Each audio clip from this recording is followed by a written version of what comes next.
La forêt de Fontainebleau s'éveillait doucement sous les premiers rayons du soleil printanier. Jacques Dubois, commandant de l'unité de garde forestière, contemplait l'horizon depuis son poste d'observation. 20 ans de service n'avaient pas émoussé sa passion pour ces bois ancestraux, ni son désir de protéger chaque créature qui y vivait. Son regard perçant scrutait les moindres mouvements entre les arbres, tandis que son équipe se préparait pour leur patrouille quotidienne. Pierre Leblanc, son plus fidèle collaborateur, préparait leur embarcation pour leur inspection routinière le long de la Seine. Les dernières pluies avaient gonflé le fleuve, rendant la navigation plus périlleuse que d'habitude. Les eaux troubles cachaient des rochers traîtres et des courants imprévisibles, mais Pierre connaissait chaque recoin de cette partie du fleuve comme sa poche. « Commandant, appela Pierre, quelque chose me trouble depuis quelques jours. Les animaux semblent plus agités que d'habitude. » Jacques hocha la tête, lui aussi avait remarqué ce changement subtil dans l'atmosphère de la forêt. Les oiseaux chantaient différemment, les cerfs se montraient plus nerveux, et même les poissons semblaient avoir modifié leurs habitudes. Alors qu'il naviguait lentement le long des berges, Jacques aperçut un mouvement inhabituel entre les rochers. Il fit signe à Pierre de couper le moteur. Le silence qui s'ensuivit fut presque assourdissant. C'est alors qu'ils le virent, un jeune lynx, magnifique et majestueux, luttant contre le courant qui menaçait de l'emporter. Sans hésiter, Jacques organisa le sauvetage. Avec une précision millimétrée, l'équipe manœuvra l'embarcation près des rochers. Le lynx, épuisé mais toujours méfiant, observait leurs mouvements avec une intelligence surprenante. Après plusieurs tentatives délicates, ils réussirent à le mettre en sécurité. De retour à la base, ils décidèrent de l'appeler Sylvain, en hommage à l'esprit de la forêt. Contre toute attente, l'animal ne chercha pas à s'enfuir immédiatement. Il resta à distance respectable, observant ses sauveurs avec une curiosité presque humaine. Jacques ne pouvait s'empêcher de penser que cette rencontre n'était pas due au hasard. Les jours suivants, Sylvain devint une présence constante autour de la base. Il apparaissait et disparaissait comme une ombre, toujours vigilant, toujours attentif. Les gardes commencèrent à remarquer que sa présence coïncidait souvent avec des moments cruciaux, comme s'il cherchait à les guider ou à les avertir de quelque chose. Un soir, alors que l'équipe se préparait à rentrer, Jacques surprit une conversation entre deux de ses hommes. Ils parlaient d'étranges découvertes faites dans la forêt, des marques inexpliquées sur les arbres, des sentiers effacés, des zones où les animaux refusaient obstinément de s'approcher. Ces anomalies, apparemment insignifiantes prises séparément, commençaient à former un motif inquiétant lorsqu'on les considérait dans leur ensemble. La présence de Sylvain bouleversa profondément la routine de l'équipe. Le lynx semblait posséder une compréhension surnaturelle de leur mission, apparaissant précisément au moment où son instinct était le plus nécessaire. Un matin, alors que l'équipe se préparait pour une nouvelle patrouille, Pierre remarqua que Sylvain manifestait une agitation inhabituelle. L'animal les guidait obstinément vers une section peu fréquentée de la rivière, émettant de faibles grognements pour attirer leur attention. Jacques, ayant appris à faire confiance aux instincts du félin, décida de suivre sa direction. Ce qu'ils découvrirent les laissa sans voix, une série d'anomalies environnementales inexplicables. Les eaux, habituellement claires dans cette zone, présentaient une teinte légèrement différente. La végétation riveraine montrait des signes de perturbation, et des traces étranges marquaient les berges.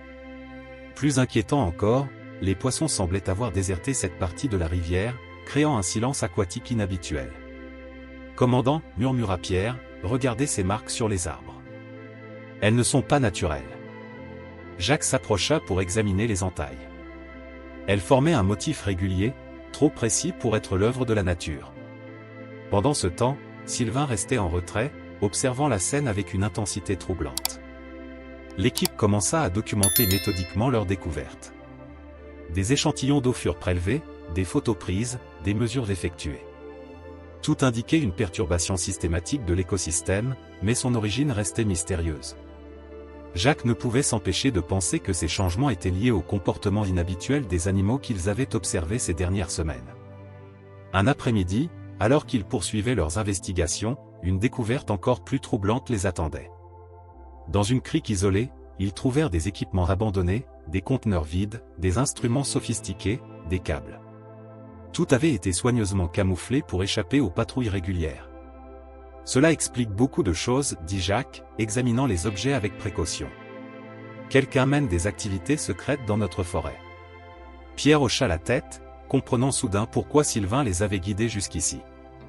Le lynx semblait avoir détecté cette présence intrusive bien avant eux. Les jours suivants furent consacrés à une surveillance discrète de la zone. L'équipe établit des postes d'observation, documenta les allées et venues, et nota chaque détail suspect. Sylvain, comme s'il comprenait l'importance de leur mission, restait proche, ses yeux dorés brillant d'une intelligence qui dépassait l'instinct animal. Au fil de leurs investigations, Jacques et son équipe découvrirent que l'histoire de la forêt de Fontainebleau cachait des secrets plus profonds qu'ils ne l'imaginaient. Dans les archives de la base, ils trouvèrent des rapports datant de plusieurs années, mentionnant des incidents similaires qui avaient été mystérieusement classés sans suite. Marie Laurent, la nouvelle recrue de l'équipe, passionnée d'histoire locale, fit une découverte intrigante. « Commandant, dit-elle en montrant de vieux documents, il y a 20 ans, une série d'événements similaires s'est produite. Des changements inexpliqués dans le comportement des animaux, des perturbations environnementales, et même, la présence d'un lynx. » Cette révélation frappa Jacques comme un coup de tonnerre. Il se souvenait vaguement de ces événements, ayant débuté sa carrière à cette époque. Les similarités étaient troublantes. Les rapports mentionnaient également des équipements abandonnés, des traces mystérieuses, et des zones où la nature semblait perturbée. Sylvain, comme s'il sentait l'importance de ces découvertes, devint plus présent que jamais. Son comportement changea subtilement, il commença à les guider vers des endroits précis de la forêt, des lieux qui correspondaient étrangement aux zones mentionnées dans les anciens rapports. Un jour, alors qu'ils suivaient une nouvelle piste indiquée par Sylvain, ils découvrirent une clairière cachée. Des vestiges d'anciennes installations y étaient encore visibles sous la végétation qui avait repris ses droits. Ces structures, observa Pierre en les examinant, elles datent d'il y a environ 20 ans. Le mystère s'épaississait. Les marques qu'ils avaient trouvées récemment le long de la Seine semblaient suivre un schéma similaire à celui décrit dans les archives. Jacques ne pouvait s'empêcher de penser que l'histoire se répétait, comme si la forêt elle-même essayait de leur faire passer un message à travers Sylvain. Marie continua ses recherches dans les archives, découvrant que certaines pages avaient été soigneusement retirées des rapports, créant des vides dans la chronologie des événements. Qui avait intérêt à faire disparaître ces informations?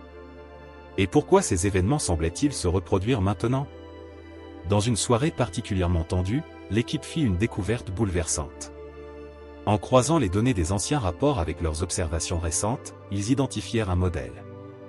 Les perturbations environnementales suivaient un cycle précis, coïncidant avec certaines phases lunaires et des changements dans les niveaux d'eau de la Seine. À travers leurs recherches approfondies, ils découvrirent l'existence d'un ancien projet scientifique secret, officiellement abandonné 2 décennies auparavant. Ce projet, baptisé Harmonie, visait à étudier les interactions entre les écosystèmes fluviaux et forestiers. Cependant, les véritables objectifs semblaient plus complexes. Marie, en continuant ses recherches, trouva une série de photographies jaunies par le temps. Sur l'une d'elles, une silhouette féline ressemblant étrangement à Sylvain apparaissait en arrière-plan. « C'est impossible, murmura-t-elle, ces photos ont plus de 20 ans. » Jacques examina les photos avec attention. Les similitudes étaient troublantes. Le lynx sur les anciennes photos portait les mêmes marques distinctives que Sylvain. Pierre suggéra une théorie, et si Sylvain n'était pas un simple lynx? Et si sa présence était liée d'une manière ou d'une autre à ce projet Harmonie? Un soir, alors que l'équipe travaillait tard dans leur base, Sylvain apparut soudainement, plus agité que jamais. Il les guida vers une zone reculée de la forêt qu'ils n'avaient jamais explorée auparavant. Là, dissimulés sous des années de végétation, ils découvrirent l'entrée d'un ancien laboratoire. À l'intérieur, des documents éparpillés révélaient des informations stupéfiantes sur le projet Harmonie. Il ne s'agissait pas simplement d'une étude environnementale, mais d'une tentative de créer un lien symbiotique entre les gardiens de la forêt et les animaux qui y vivaient. Les scientifiques avaient apparemment réussi à établir une connexion particulière avec certaines espèces, notamment les lynx. Les notes suggéraient que le projet avait été interrompu brusquement quand les résultats avaient dépassé toutes les attentes. Les animaux impliqués montraient des signes d'intelligence accrue et une capacité extraordinaire à comprendre et interagir avec les humains. Sylvain n'était pas un simple lynx, il était le gardien vivant de cet héritage secret. L'équipe passa les jours suivants à analyser méticuleusement les documents trouvés dans le laboratoire abandonné. Les découvertes s'enchaînaient, chacune plus extraordinaire que la précédente. Le projet Harmonie avait réussi à créer une lignée de lynx dotés d'une intelligence exceptionnelle, capable de comprendre et d'interagir avec les humains d'une manière unique. Les notes révélaient que ces lynx étaient destinés à devenir des gardiens naturels de la forêt, travaillant en symbiose avec les gardes forestiers. Sylvain n'était pas simplement un descendant de ces animaux exceptionnels, il était le dernier représentant d'une lignée soigneusement préservée à travers les générations. Marie découvrit des journaux personnels laissés par les chercheurs, détaillant leurs espoirs et leurs craintes concernant le projet. Ils ont créé quelque chose de remarquable, expliqua-t-elle à l'équipe, mais ils ont eu peur des implications de leur découverte. Ils craignaient que ces connaissances ne tombent entre de mauvaises mains. Les équipements modernes trouvés le long de la Seine prirent alors tout leur sens. Quelqu'un avait découvert l'existence du projet Harmonie et tentait de le reproduire. Les perturbations environnementales étaient le résultat de tests et d'expériences menées en secret, sans considération pour l'équilibre fragile de l'écosystème. Jacques comprit enfin pourquoi Sylvain les avait guidés jusqu'ici. Le lynx ne protégeait pas seulement la forêt, il protégeait aussi les secrets du projet qu'il avait créé. Sa présence auprès de l'équipe n'était pas un hasard, mais une mission transmise à travers les générations. Pierre, qui avait toujours eu un lien spécial avec Sylvain, passa des heures à étudier les documents sur le comportement des lynx du projet.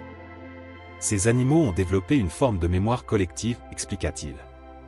Ils se transmettent leurs connaissances de génération en génération. Sylvain porte en lui l'héritage de tous ses ancêtres. La découverte du projet Harmonie plaçait l'équipe devant un dilemme majeur. Que faire de ces informations? Comment protéger à la fois Sylvain et l'héritage unique qu'il représentait? Jacques réunit son équipe pour une discussion cruciale sur la marche à suivre.